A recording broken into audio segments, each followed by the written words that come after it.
Hello guys, কেমন আছো? একটা নতুন মিনি ব্লগের সাথে। তোমরা তো আগের পার্টটা দেখেছো। আমরা সবাই মিলে যাচ্ছি কলকাতা, আর এখন আমরা আছি এনজেপি স্টেশনে। এখানে ট্রেন কিছুক্ষণ দাঁড়াবে, তোমাদের সাথে ট্রেনে উঠে পরে কথা হচ্ছে। এখন রাত হয়ে গেছে আর আমাদের সবার খাওয়া কমপ্লিট। তোমাদের সাথে একবারে সকালে দেখা হবে, ততক্ষণের জন্য বাই। अच्छा ठीक है।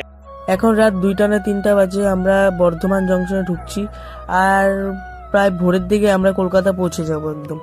গুড মর্নিং গাইস, আমরা কলকাতা প্রায় পৌঁছে গেছি। আর ধরো 10-20 মিনিটের মধ্যে আমরা শিয়ালদা স্টেশনে পৌঁছে যাব। আর আমি প্রথমবার শিয়ালদা স্টেশনে পা রাখবো, আমি খুব এক্সাইটেড। আর শিয়ালদা স্টেশনে নেমে তোমাদের সাথে কথা হচ্ছে। এই তো আমাদের ট্রেন শিয়ালদা স্টেশনে ঢুকছে, আর 2 থেকে 3 মিনিট পর আমি প্ল্যাটফর্মে পা দেবো। আর আমি ভীষণ পরিমাণে এক্সাইটেড। চলো তোমাদের সাথে নেমে কথা হচ্ছে।